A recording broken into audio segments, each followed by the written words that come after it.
Hey, welcome to the Wildscast. Wow, I just came out of an hour conversation with one of the most fascinating people I've ever met.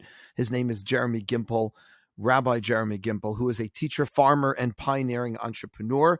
Rabbi Gimpel, along with his wife Tehila and 6 children, founded the Arugot farm and educational center at the edge of the Jewish settlement in the land of Israel. He is a perfect person to speak to about the issues we just covered. We talked about the judicial reform going on in Israel and the fights between the left and the right on this issue. We talked about the two-state solution, not in favor of the two-state solution. Tune in and hear his perspective on how he believes peace will ultimately be achieved between the Israelis and the Palestinians. We spoke also about Israel's important role in the world and its messianic place, meaning where is Israel going? What is the ultimate point of settling the land of Israel, and how is this supposed to lead us to the Geula, to the ultimate redemption? And finally, he gave me some great advice how to do better on the outreach front. Take a listen.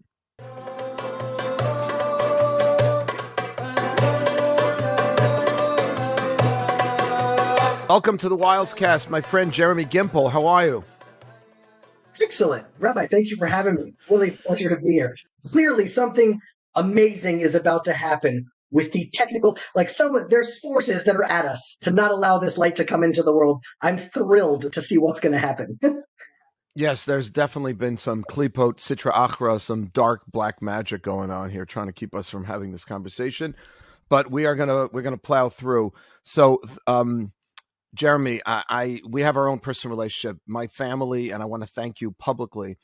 We had such an incredible Shabbos at the Arugot Farm and Educational Center. You guys hosted us last year, like last second. We all came. My kids are still speaking about it. It's just been incredible.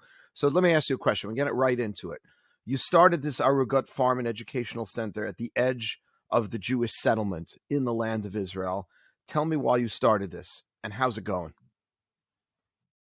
I think that, if you're just going really deep, if you're asking from my heart, um, I'm a Jew, and I try to figure out what does that mean in the world. Abraham was the first Jew, but he didn't have a Torah. So what does that mean? Abraham had his own reality, but he was the first Jew, but Moses came much later.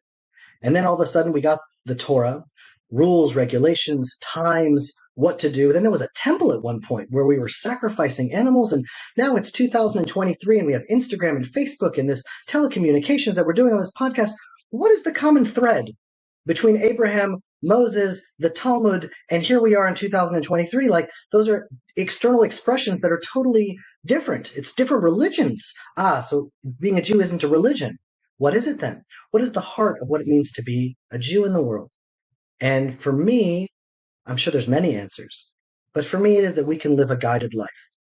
That if we are open, our eyes are open, our hearts are open, HaKadosh Baruch Hu, God himself, will guide us toward our own personal destiny, toward our own national destiny, and ultimately towards humanity's international destiny.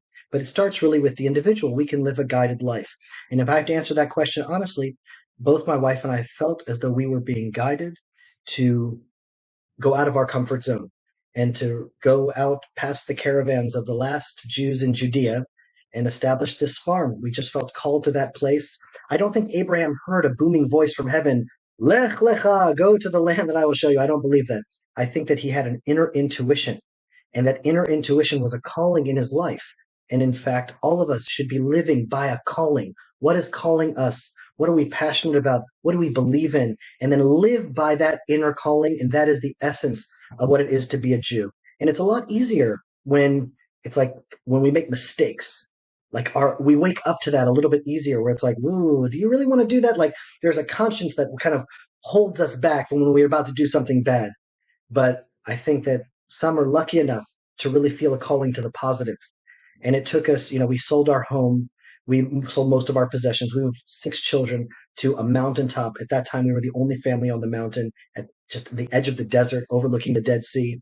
And the only explanation that I have is that we really believed that that's what we were being called to do. And it was scary. My wife is a lawyer. My wife. I haven't won an argument in 20 years. I'm going to live with a lawyer on a mountain alone.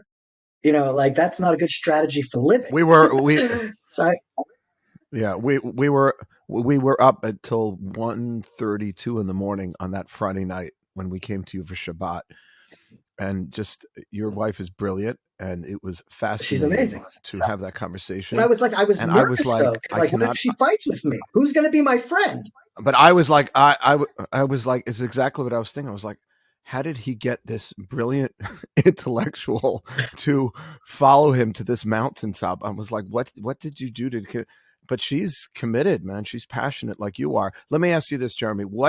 Rabbi Jeremy, what was in your childhood? What was in your background that inspired you? I mean, to want to live a guided life. I wrote that down, by the way. That's a beautiful line.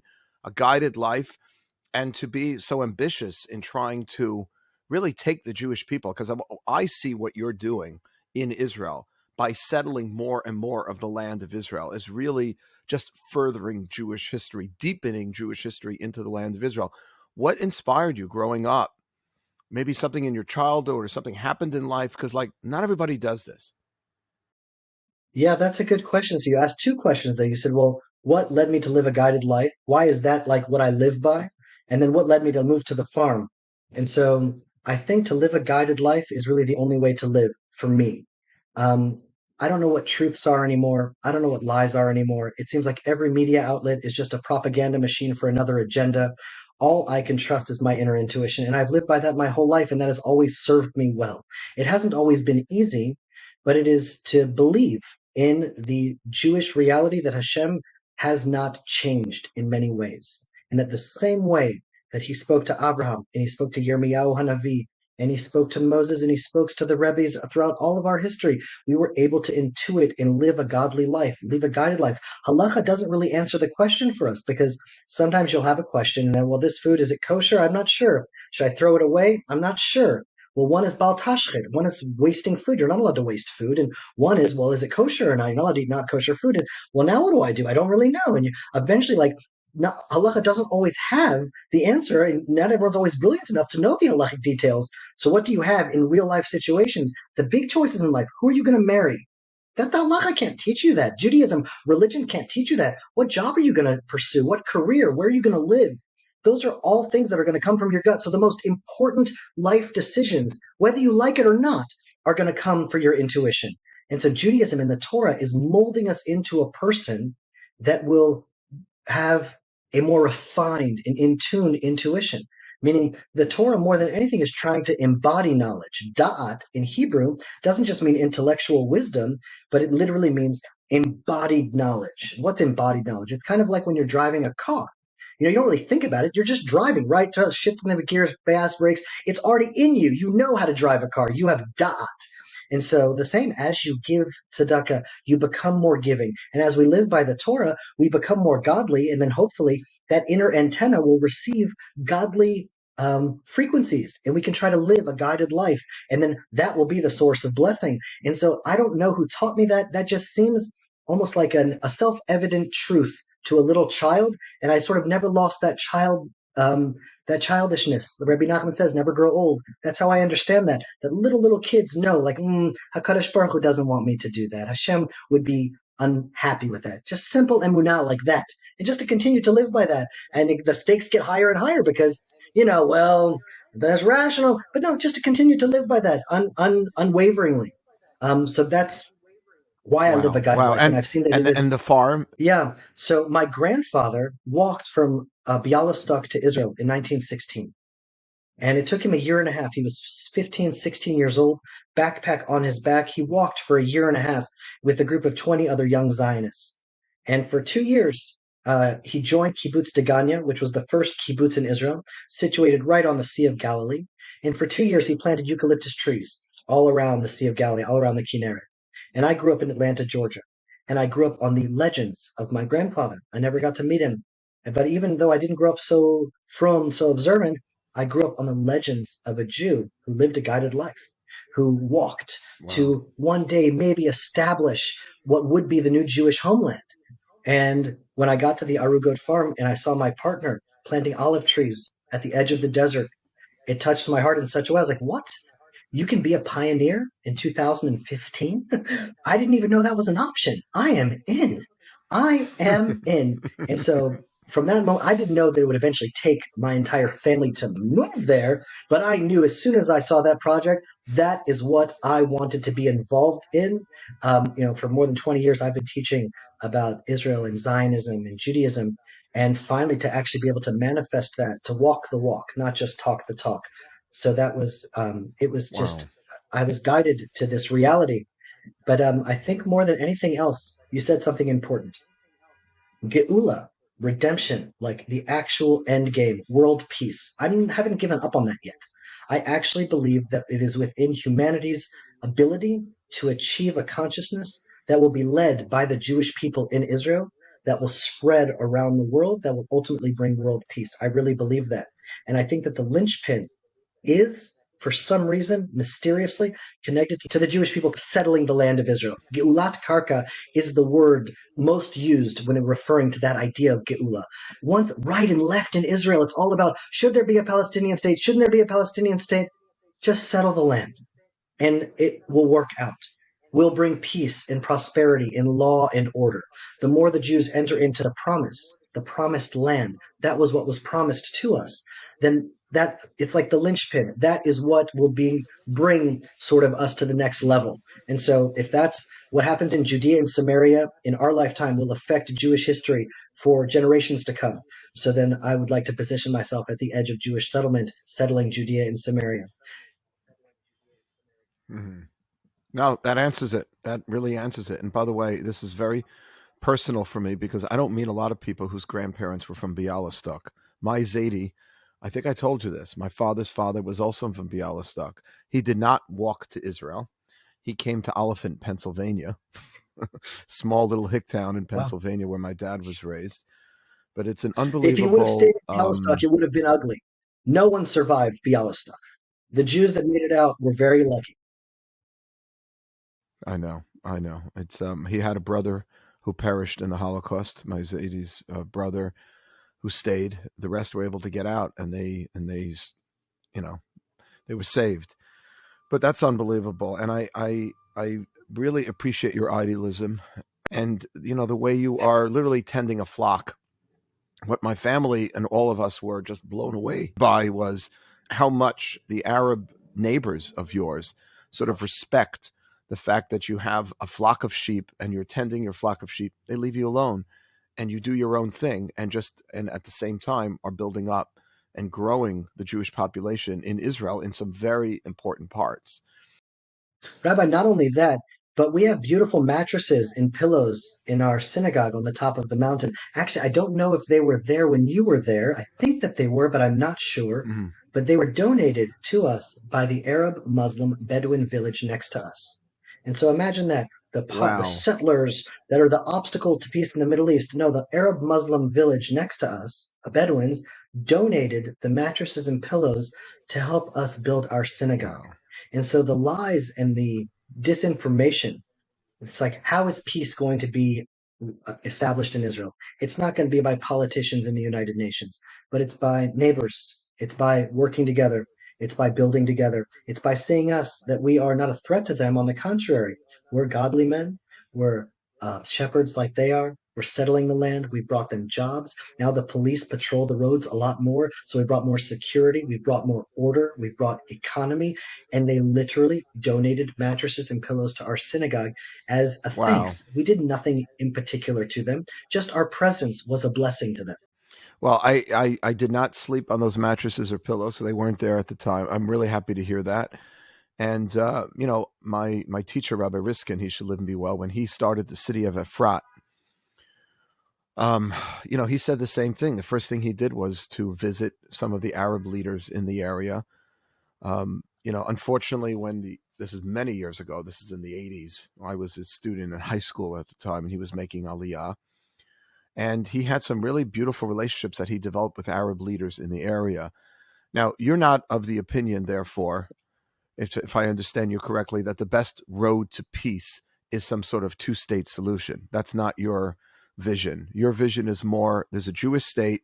We create it in a way that we can live side by side in peace with our Arab, Palestinian, Bedouin neighbors, but it's going to be one state and not two. Is that your opinion? What do you think is the road to peace. You have a unique perspective living there.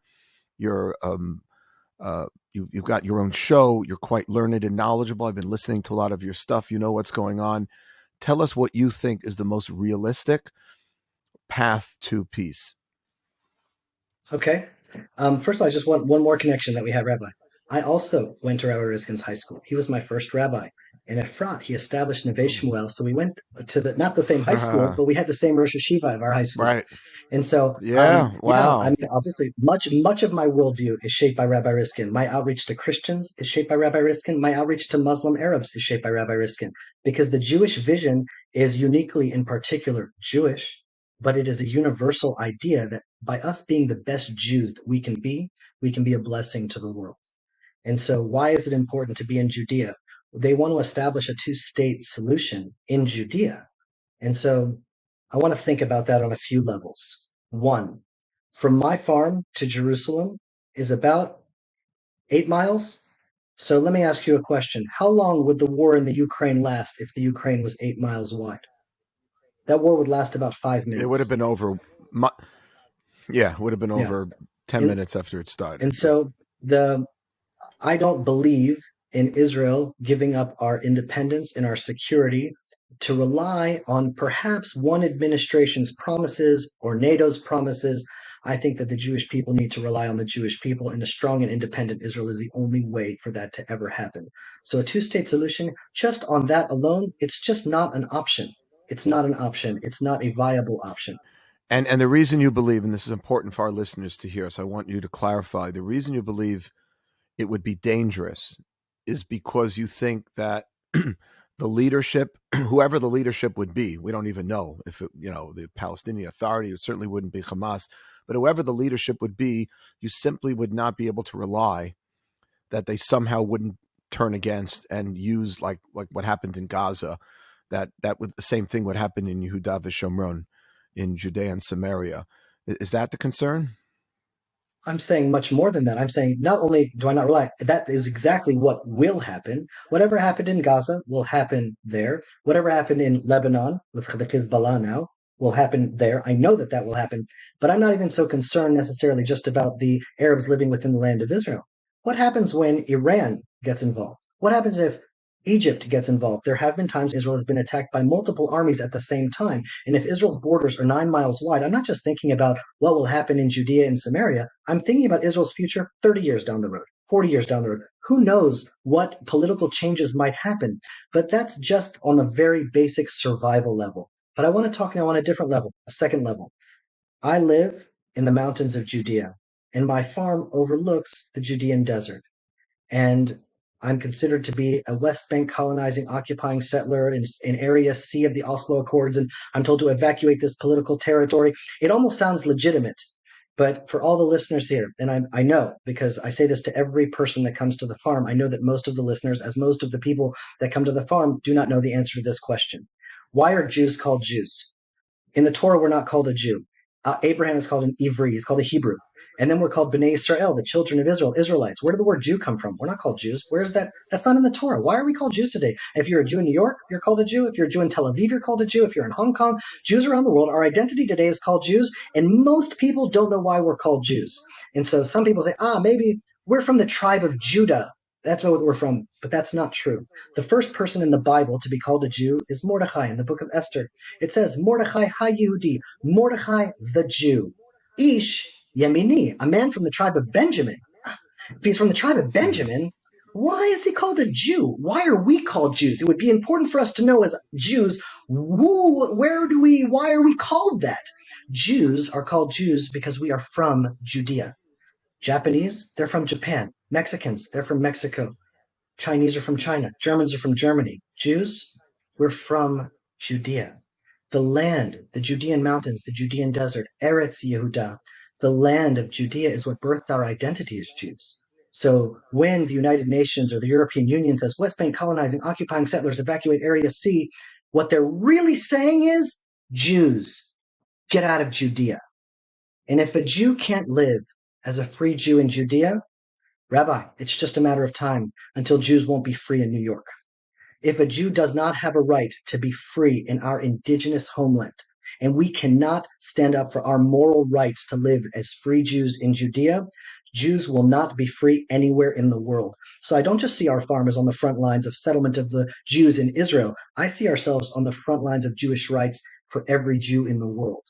Now, that's why a two-state solution is also immoral. It's not only strategically ridiculous and insanely dangerous, it's also immoral. But now, so what do we do? What then is the solution? So the solution is really complicated. It's not complicated in its implementation, but it's complicated in its the virtues that it would require of Israel to reveal in the world. Because on one hand, it would have to come from a very deep place of love and respect, like Rabbi Riskin would teach.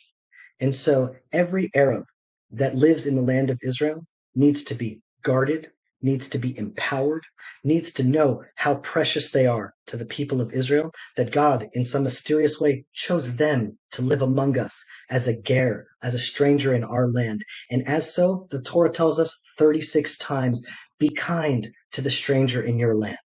And so we have a responsibility to uplift these people, that many of them are illiterate. They're all being brainwashed in their mosques. They're all being brainwashed in their schools to hate Jews, to hate every infidel. And so we need to, out of a place of love, take responsibility for the Arabs inside Israel. And what does that also mean? That's a place of love. But then when there is an Arab in the land of Israel that raises a rock against a Jew, or like we saw over Pesach, walks over to the D family and executes a mother and their two daughters at point blank with 20 bullets, that Arab needs to be put to death. And I would also say, whoever created such a thing, there needs to be a punishment. And so on one hand, we have love and empowerment towards those that want to join and live in peace with us. Like we reached out to Dubai, like we reached out to Morocco, we can make peace here. And those that don't want peace, out. We'll throw you into Gaza. Gaza will become our new prison. Or we'll execute you, and there will be a death penalty in Israel. And we take their bodies and we wrap them in pigskins, the way that the British do. And we bury terrorists who kill children in pigskins. And then they won't get their world to come according to their religion. We need to do whatever we need to do to ensure that no Jews are killed in the land of Israel by any terrorists ever. And if there is one that is killed by a terrorist, that terrorist and whatever created that terrorist, even if it's just a post on Facebook, that needs to be rooted out entirely. I spent Hanukkah in Dubai last year. There is zero crime in Dubai.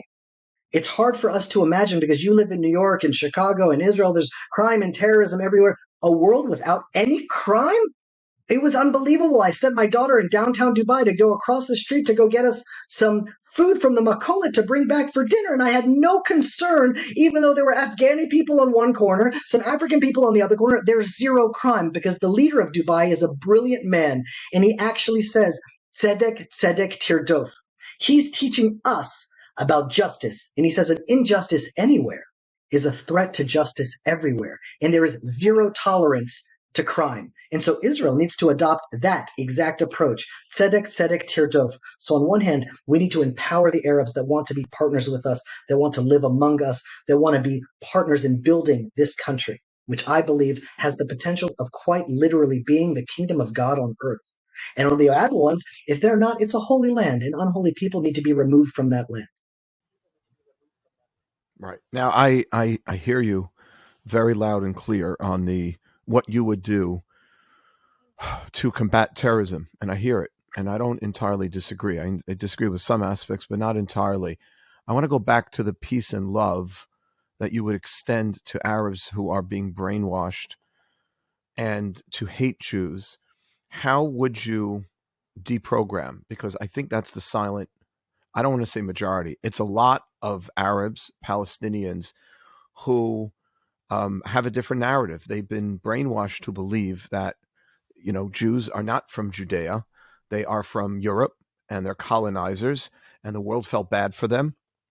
And there are a lot of people in the West who believe this kind of ridiculous narrative, that it was this, the Jewish people were persecuted by the Nazis, and therefore let's give them a place, because otherwise, they have nowhere else to live. What are we going to do? But this is like a new phenomena. They've just basically erased 2,500 years of Jewish history.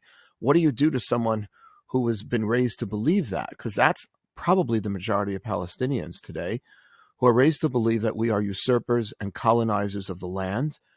And I understand what you would do with those who commit crimes and those who commit acts of terror, and I don't disagree with that approach.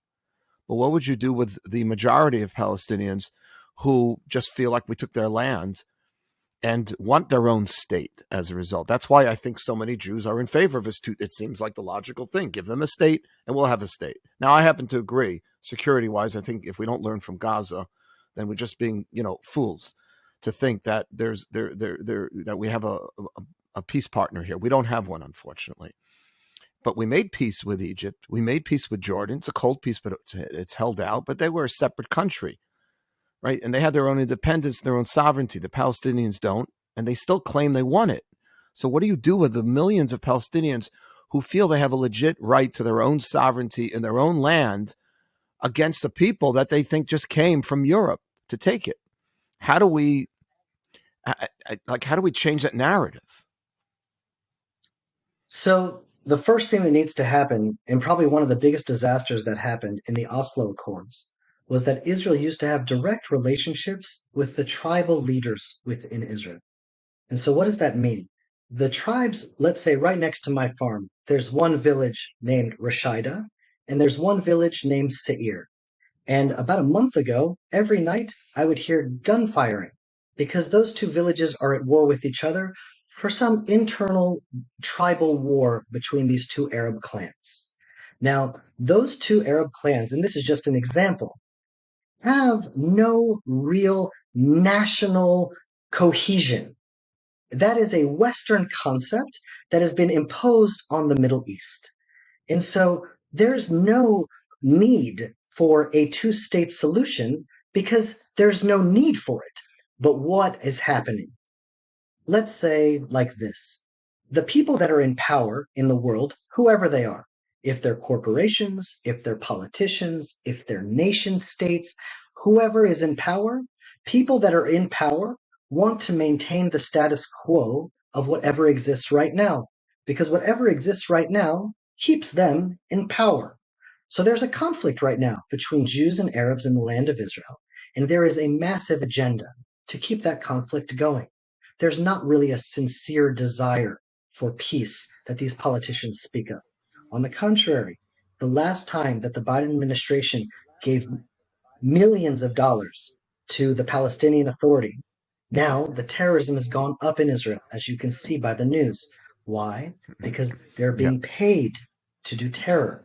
The families of the terrorists get 12,000 shekels on average every month if they kill a Jew. So the Biden administration has now paid the Arabs in Israel to go and commit crimes against Israel. Was that their intention? Maybe yes, maybe no. Just a question: the Taylor Force Act, that that was something my friend Sandra Gerber was a big part of. That hasn't stopped it, or it was enforced for a little while. The Taylor Force Act was basically during the Trump era to keep that money from the Palestinian Authority that we know was going to pay, to pay for slay.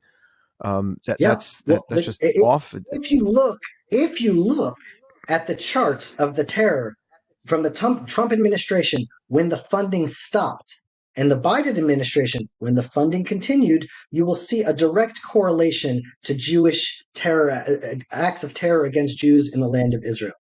And so what I'm saying is that if you want to bring peace to Israel, then Israel as a nation needs to establish once again its direct contact with the tribal leaders that are within the land of Israel. And then taxes should be given directly to the tribes. Abu Mazen today, the head of the Palestinian Authority, together with his children, own about $1 billion in their bank account. $1 billion in their own, and who knows what other assets that they have.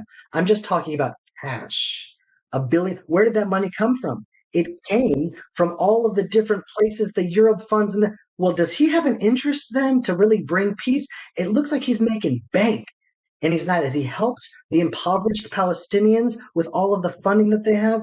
No, it's going to pay more terrorists right now to go and create more conflict. So there's an agenda and a reason to perpetuate the conflict in Israel. And the only way to put an end to the conflict is to establish direct ties with the local leadership of the Arabs of every village, of every tribe, because the heads of those tribes truly care about their tribe. So if you were to give them direct funding to build schools, you would be able to do that. And then you would say, listen, we're going to help you build your school, but we ask you to not use the UN UNRWA-funded school books because they're teaching you anti-Semitic, horrible, brainwashed hate towards Jews. Here are some textbooks that we could work with together to sort of mold the next generation to work alongside the Jewish people. If we trust politicians to bring peace among people, we are lost.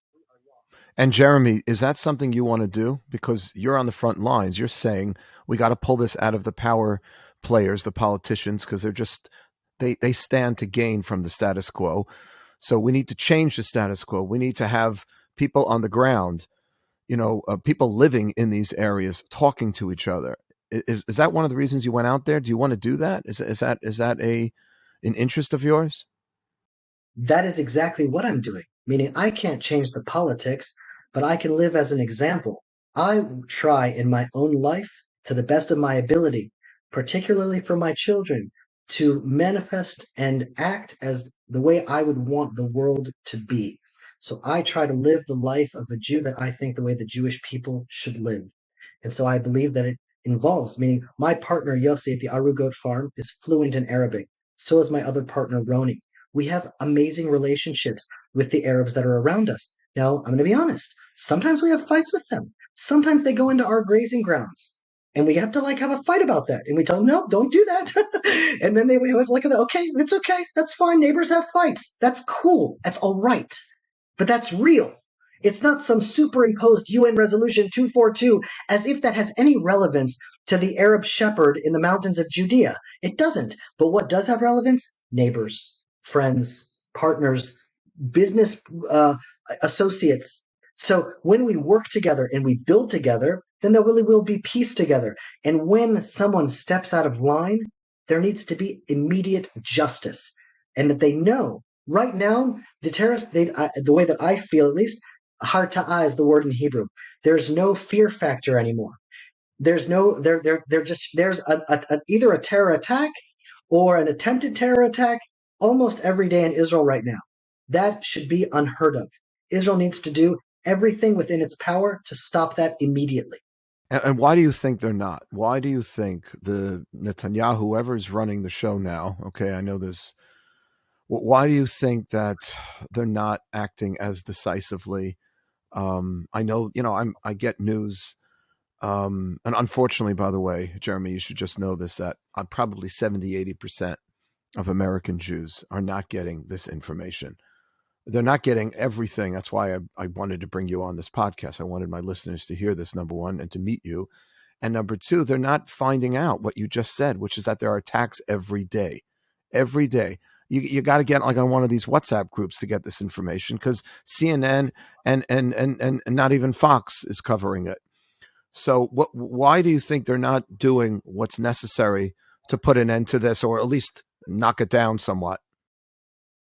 Okay, well, now we've really entered into politics of Israel, and which is totally fine and understandable because we've talked about the Geula in very high ideals, but really that's what Abraham was called to do, was to build a kingdom, right? I mean, the famous saying of Tikkun Olam, there's an ending to that. Tikkun Olam b'malchut Shaddai. It's to fix the world in the kingdom of God, meaning there's going to be a kingdom with an army and taxes and politics, and even, every kingdom, every country is going to have yippy things in politics, but through that, it's not to separate ourselves from the world, and it's not an individual effort. One person can maybe save a whale, one person can take a vow of silence and reach very godly heights, but a nation, a country with politics, if they do it the right way, can change the whole world, and that's what we're tasked with.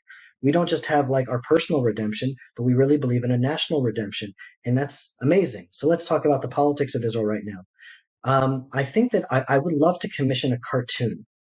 And the cartoon would be like this: Benjamin Netanyahu and Bezalel Smotrich and Itamar Ben-Gvir, which are sort of like the three faces of the right wing in Israel. And they're driving the car. And they're sitting on the lap of an older man, like their father. And they're like, yay, we're driving the car, we're going way. And whenever the father really wants to make a turn, he grabs onto the wheel and is able to pull it to the left or step on the brakes and halt us. And that father in the cartoon would be called the court system, the legal system, the elite left that Ben Gurion sort of positioned at the very establishment of the state of Israel that elect themselves. And what we've discovered through this last just tumultuous time in Israel is that they are the leaders of Israel. They are the ones that have the final say. And so, for example, the Minister of National Security wanted to fire one of the chief of police because he says, you're not doing a good enough job. Now, in Israel, the law is the Yoetz Mishpati, the legal advisor of every ministry, is the final say, not the minister. The legal advisor, even though the word is Yoetz, the word is advisor, somehow in the legal systems of Israel, it is turned in that the legal advisor has more power than the minister himself. So Itamar Ben-Gvir wanted to remove the chief of police, and the Yoetz Mishpati, the legal advisor, says it's not legal for you to do that. And so imagine that. There's a country that literally can't function because there are two warring realities. So we are not like a sovereign democracy right now. There's a small group of people that are unelected by the nation of Israel. They're very ideological people, very educated people, and they all are like one cahoot.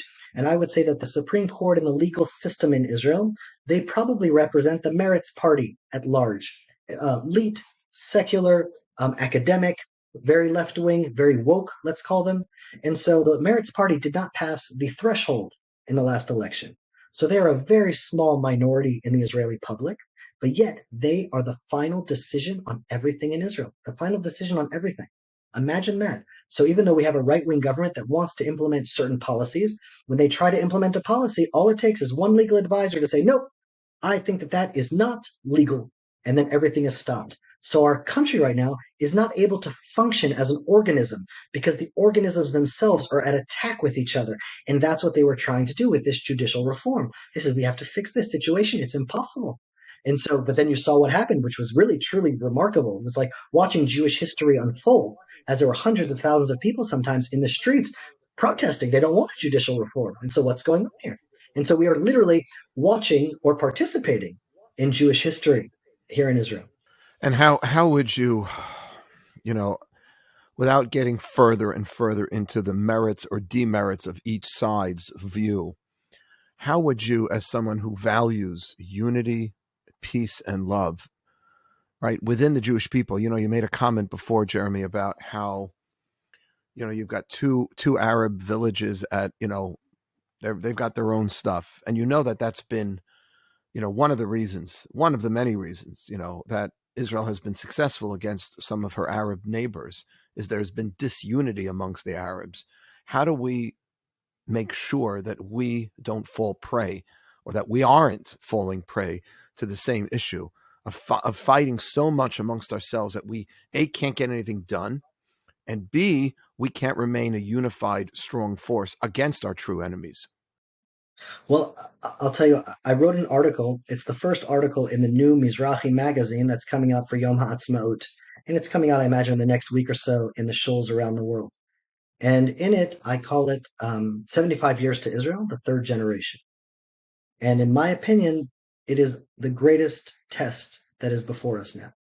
And what does it say? Ki tolid banim uvnei banim venoshamtem ba'aretz. You'll come into the land, and your children will have children, and you'll become old and take it for granted, and venoshamtem ba'aretz. And then all hell breaks loose. The Torah tells us that's what's going to happen. The third generation, everything is going to fall apart. And when you look throughout Jewish history, it's exactly what happens over and over again. So you can see first there was Shaul HaMelech. That was good. Then we had King David. That was great. Then we had Solomon, peak, then the downfall. And we can just see over and over again throughout Jewish history. There was Matityahu Kohen HaGadol, then Yehuda Maccabi, then Shimon. Then the Hasmonean dynasty sort of crumbles a little bit. It kind of becomes corrupt. And here we are now, 75 years, we're in the third generation. And Israel right now, I would say, is falling exactly into that trap of just taking it for granted. And so, thank God that just a few days ago, all of Israel stood for the 6 million. Thank God. The whole country stopped because it didn't matter if you were right wing, left wing, Hasidic, Orthodox, Litvish, you were a Jew, you were in the graves. And so it's a reminder. And, it's like the Bible, whenever the Jews become disjointed, God sends an external enemy in the Bible to like bring us back to our senses. And so we're at a real critical point right now in Jewish history that we're really being tested. But in some ways, I feel like this judicial reform and everything that's going on now could not be better. I'm a very optimistic person, but I think it is just the best thing that could have happened. I did not understand that we weren't in control of our own country because they're out in the streets in the name of democracy, but I didn't really realize how undemocratic Israel was, how important figuring this thing out is. No one really understood how powerful that small group of people were, that they were able to shut down the banks, the airports, the malls, everything just shut down. It's like, whoa, you guys lost the election. What's going on here? It was like, it's painful right now, but in some ways, Israel has never been closer to each other because now it's all on the table. All of let's say the pus has come out and now it's okay. Now it's time to heal. Now we have to figure this thing out. And so it was a painful process, bloody pus, everything's coming out, but that's like a part of the healing process. So I'm very optimistic that Israel is heading in the right direction. That's very, very inspiring and encouraging to hear. I always said, people were asking me, a lot of my students, like, such conflict, such turmoil. I said, first of all, Israel is exercising its democracy by hundreds of thousands of people being out on the streets and protesting and fighting and arguing, and no one's getting killed, God forbid, no one's getting injured. Okay, so that's, we got to remember that that's unfortunately what happens in other countries, in dictatorships and totalitarian regimes, where people can't express their point of view, they can't go out and assemble in public. So I think that's amazing, and I'm very happy to hear from you that you think, like, as difficult and as divisive this whole thing was, or is still to some degree, it's something that's necessary for the country to go through. That the scab has to come off, so to speak, so that people can heal and the country can get fixed, because it's broken to some degree, you're saying. Yeah, well, I'm saying that right now the country is not able to function properly. Meaning, I was so inspired by my time in Dubai. I feel like so often Israel looks to Europe and looks to the United States for inspiration and leadership. Where right next to us on the other direction, toward the east, there's a very inspiring country called Dubai. And they were sand dunes. And he goes, yeah, but they have oil. It's not true. Their oil is like a fraction, I think less than 5% of their GDP. But they've made the largest building in the world, the biggest mall in the world, the largest solar field in the world. They're already going to space now. Like, they have done something truly remarkable. And it's because their leader is very principled and he lives by certain principles. And he was the first one to reach out in peace to Israel. That's why I wanted my family to go there. It felt so amazing to be a Jew with a kippah and tzitzit, walking through a Muslim country and seeing like everyone's people from Saudi Arabia with women that only show their eyes, and German tourists with short shorts and tank tops, and everyone is walking around there just having a blast. It's just so, like, there is what to learn. And so I feel like Israel is on a trajectory, and that's really important to remember that Hodu Hashem ki tov ki leolam chasto. Give thanks to God, for his love endures forever. That's what it says. And I heard a beautiful idea that ki leolam chasto, really to see God's chesed, you have to have a perspective of leolam. You have to have a little bit more of a bird's eye view to really see the plan that unfolds. And so right now there's like ups and downs and political challenges and demonstrations. But when my grandfather first walked to Israel, there were 60,000 Jews in the land of Israel. Today, we're almost at 7 million Jews. We have the strongest army in the world, one of the most powerful economies in the world. Like, there is a trajectory with all the ups and the downs. Israel is on a tear. And it is like so amazing to be a part of really the greatest Jewish project, arguably in human history. What we're doing in this country against all odds and with all conflicts, we are like figuring it out as a people of Israel in the most challenging of places. And we all know that the whole world is watching us. I mean, so much of my work is dealing with the non-Jewish world because when I broadcast, it has wings. You just don't know who's on the other side. But, I build a little house on a farm in the desert, and nation states tried to sue us in Israel's Supreme Court. The whole world, whether they want to or not, are watching this little country called Israel and wondering if we're going to make it. Because if we do make it, wow, a lot of identities are going to be formed by that. And if we don't make it, a lot of identities will be formed like that. So much of everyone's identity, an atheist identity, is tied in to the success and failure of Israel. Jewish identity is tied in to the success and failure of Israel. Christian identity is tied in to the fate and the success of Israel. If God manifests an amazing country and all the visions of the prophets come to pass in this little land, it's going to rock everyone's world, and they know that either consciously or subconsciously. So everyone is always sort of looking, I wonder what's happened over there in the land of Israel, because it's a big deal. We are the city on the hill. And so I'm just very optimistic because I have a little bit of a le'olam chasdo.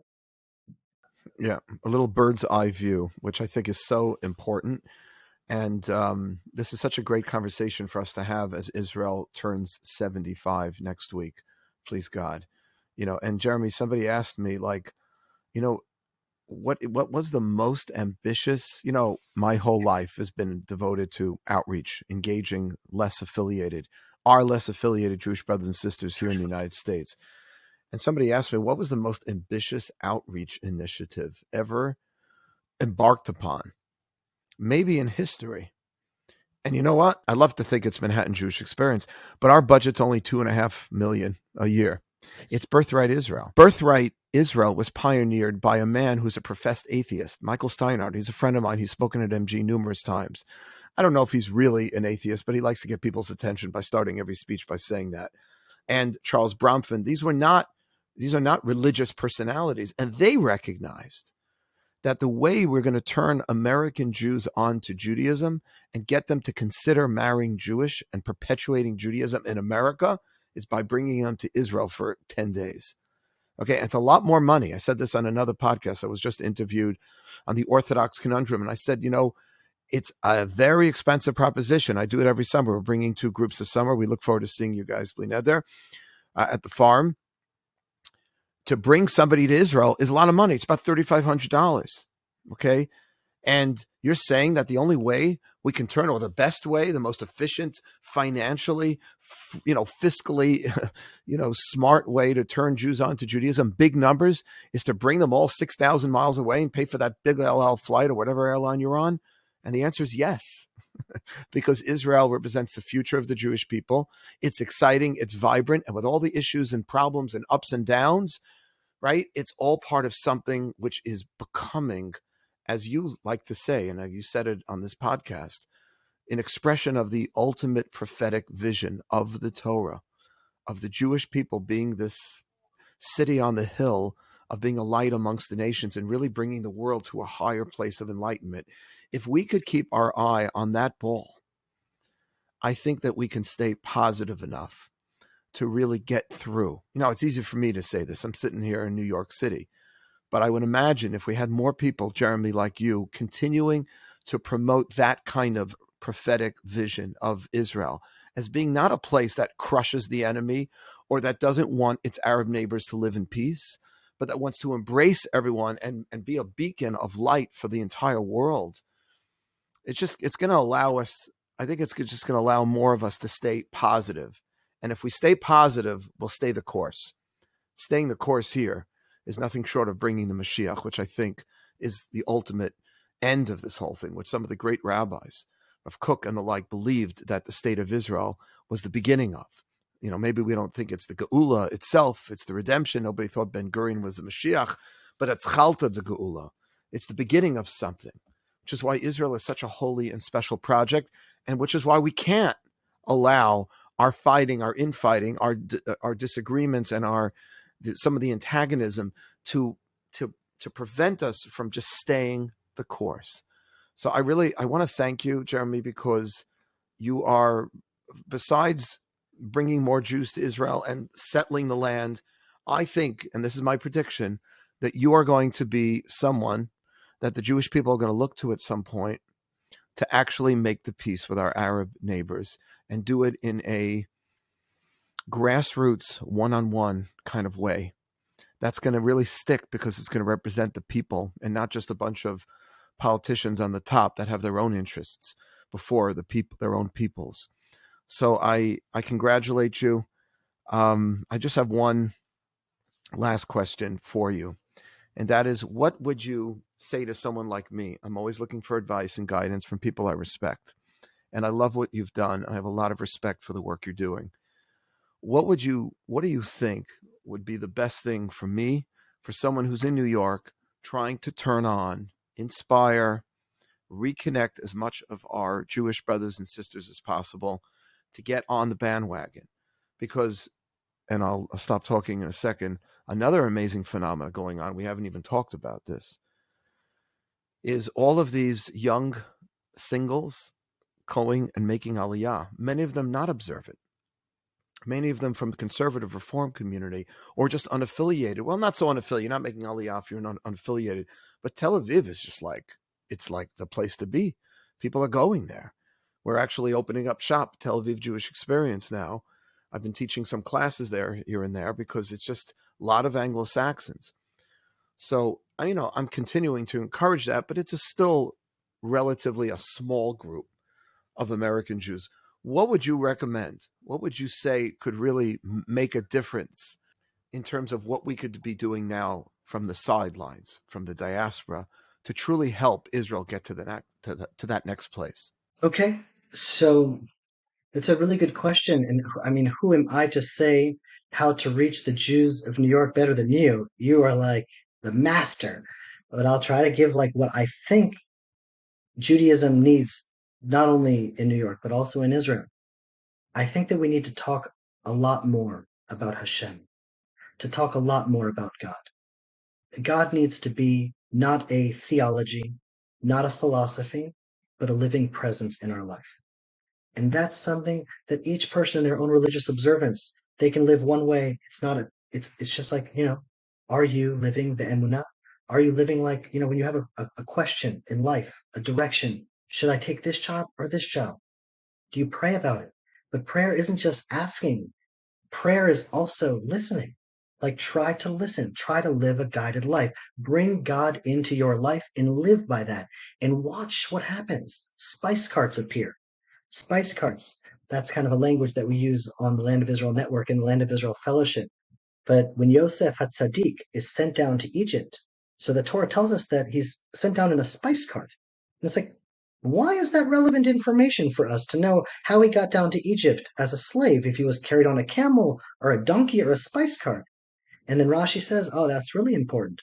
At that time, most of the carts that would go down sold sulfur, and sulfur smelled really bad. And all of a sudden, Yosef saw that he was on a spice cart with delicious smells. And at that moment, he saw it, the darkest time of his life. His brothers betrayed him. He's being sold into slavery. Where is God? What is going on? There's a spice cart. There's something that's so out of the ordinary here. It was like God's signature saying, I want you to know, even in your dark times, I'm right here with you, Yosef. And from that moment, you never see Yosef complain. He never complains. He's then thrown into prison for a crime he didn't commit. He never, ever complains. And at the very end, he says, don't worry, God had a plan. From that spice cart, he was just living a guided life. He saw that something was going on there, that a master plan was unfolding. And spice carts, if your eyes are open to them and your heart is open to them, you'll see that you'll meet the right people at the right time. You'll listen to the right podcast at the right time. Things that you're thinking about, just be open to it. Let God be a living presence, an experience, not just an intellectual exercise or a ritual or a religion. And so I think that we all need a lot more of that, a lot more HaKadosh Baruch Hu in our lives. And then maybe what would happen, and this is a conversation that I'm dying to have with an ultra-Orthodox Jew. I mean, ultra-Orthodox. I mean, the ones that like hate the state of Israel. I want to, and I'll just put it out there as a question that I would ask them. And I would say, is it okay to believe that God would answer our prayers? And I imagine that an ultra-Orthodox rabbi would say, not only is it okay to believe that God would answer your prayers, it's you should have bitachon that God would answer your prayers. And then I would say, well, for so many centuries upon centuries, we've prayed, V'sa nes lekabetz galuyotenu. God, please raise the flag of our people and bring back us to the land of Israel. And then I would say on Yom HaAtzmaut, and I would say this in memory of Lucy and Maya and Rena, who Rav Leo D keeps on talking about the Israeli flag and the importance of the state of Israel. Can we not see that flag, the Star of David, the star of the Jewish people, and all of the Jews around the world? Kibatznu et galuyot under that one flag. Could we not see that as an answer to our prayers?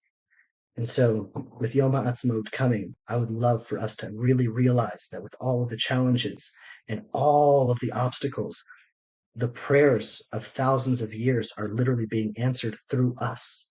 We are the answer to our fathers and their fathers and their fathers. If they only prayed for that to happen, and we get to be the answer, yes. And that's really what Yom HaAtzmaut is about. Wow. Jeremy Gimpel, thank you so much for that.